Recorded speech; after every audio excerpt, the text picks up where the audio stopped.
So we have a flat tire on a mountain bike here. We're gonna find out it's a slow leak and it would only lose air after maybe a day or two. So we're gonna take it off and inspect the tube and see if we can find a leak in the tube. So to get your tire off, first we're gonna come around here to where the brake is on, okay? And we're going to release the brake cable from here. So the rubber will slide out of the way. You see a little bit of a kind of a head popping out, sticking out of right there. We need that to come towards us. Okay, this is going to come towards us, and then we can pull on this cable, and then the cable will come out where that notch is, right there. Also squeeze the brakes in to give me a little slack. Pull on this, and that releases there, okay? Next is to take the tire off. We're gonna undo the quick release. If you don't have a quick release, you'll need a adjustable wrench or even pliers maybe to unscrew the one on this side, while you have another wrench or set of pliers or whatever you have on this side. So if you don't have a quick release, you need a tool here and on the other side, and they'll go in opposite directions so you can loosen them up. That's tightening. Go the other way. There you go.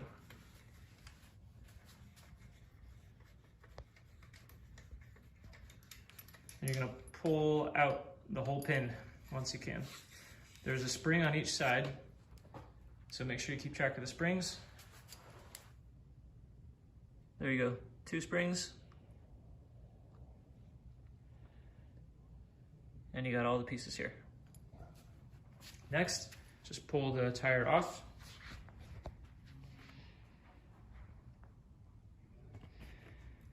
And kind of work it out of the chain.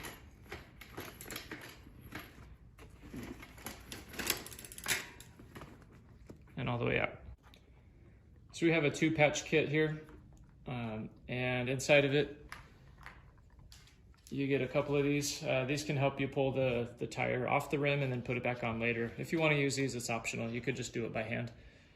But if you are going to use this, you want the flatter end, not the hook, but the flatter end. Just kind of wedge that under the tire. And make sure you have the cap off of your valve stem. And if you reach under like that, now you can just pull it all around, and that pulls the tire off the rim nice and easy. If you don't have the tool, it's not a big deal. Just get your finger in there and pull it out.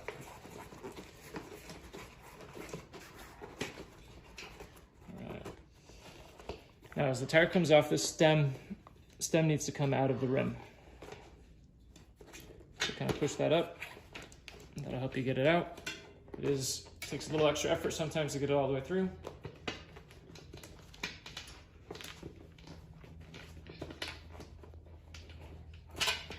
Once that's out, everything should come off pretty easy. All right, so now what we're gonna do, I'm gonna pull the tube out of the tire. You could inspect the tire for any pokes or holes or damage, but we're gonna go for the tube on this one. So now, just pump up the tube by itself.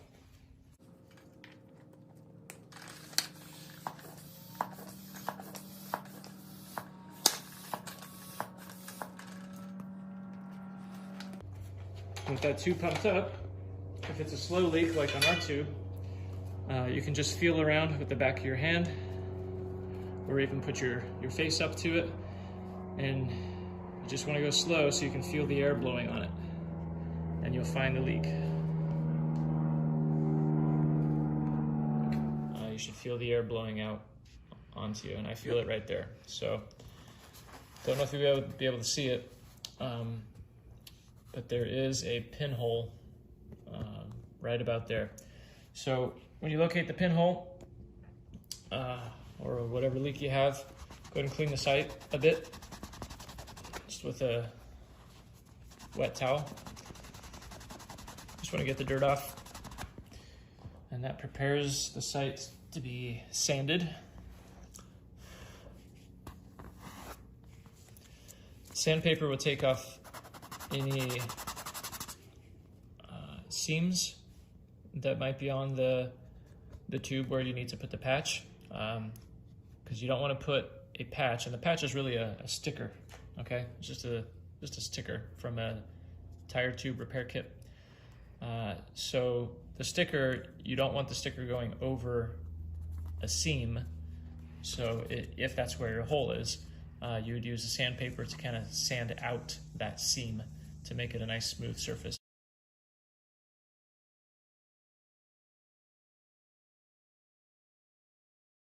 We pulled out one of the patches, the stickers, and all you got to do is peel the back off.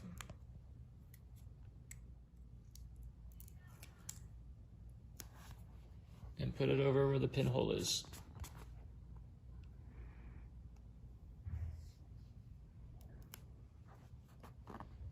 Push on it nice and firm.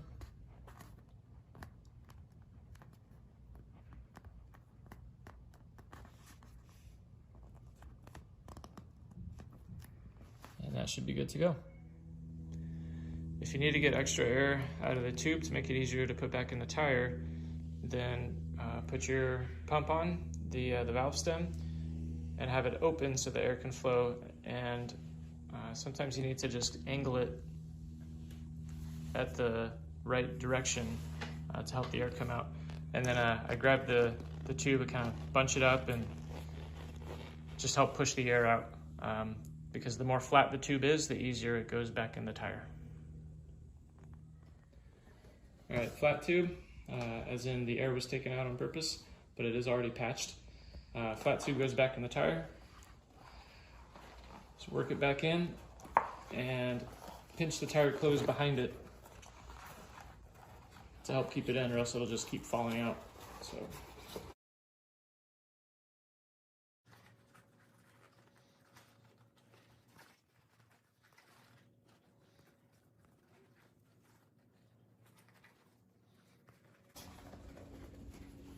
And there it is, ready to go back on the rim. The valve stem at the bottom, line up the rim, find that hole in the rim where the valve stem goes, and put it right over the top of it. There it is.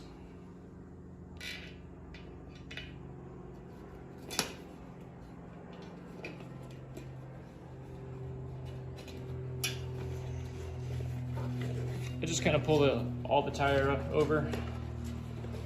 And if it's this flat, it should be pretty easy. You can just pinch in with your fingers. The tire needs to go inside the rim, okay? Not over the top, not outside like that. It needs to go inside. So pinch it with your fingers on both sides as you're putting it on, and that'll get the tire to sit right inside the rim. The more flat your tire and tube are, the easier this is.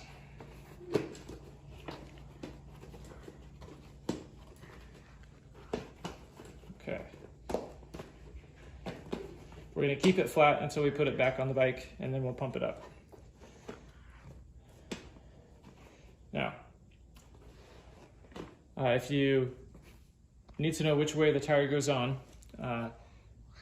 there's a lot of opinions about which way is correct or which way is preferred, so it's just up to you what you want.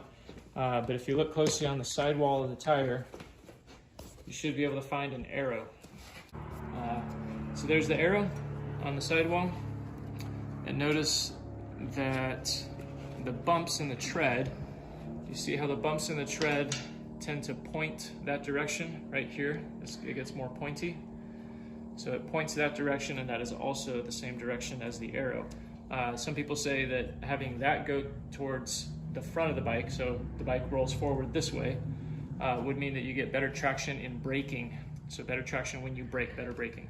If the tire were on the other way and the wider part was going forward, people say that's better for climbing. So as you want traction for climbing up, rocks and things, then that might be the way you want your tire to go. So sounds like preference to me. Put it on the way you want it, and then back on the bike it goes. All right, you're gonna put it in here. Now you gotta get it back on the chain at the same time you're getting it back on the frame. So over here, you wanna lift the chain up like this. That gives you some slack.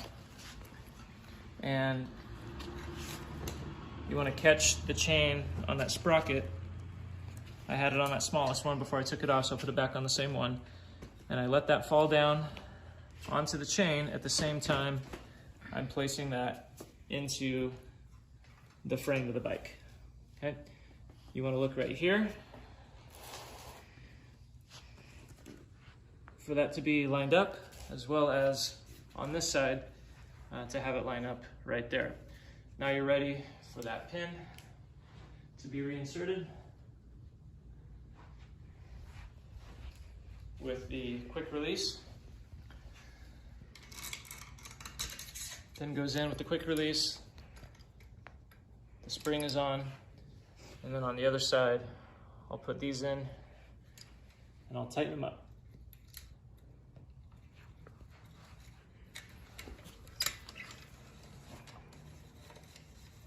Hold on the left, spin on the right.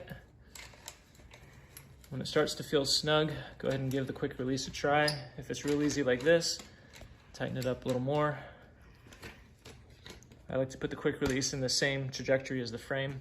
That felt okay, maybe just a little loose, so I'll tighten it up a bit more and put that on. Okay, next, back to the brakes. Just the opposite of what we did before. So I'll pull these in to have a little room to work with. Pull the cable. I get the cable to go in to the notch right there, slide in. Do some wiggling, some pushing, and get that head to pop back through. Slide the rubber over. And you're good to go there. And we can pump the tire back up.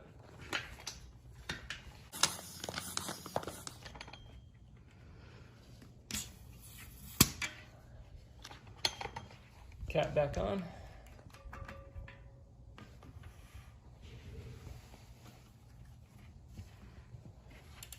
And we're in business.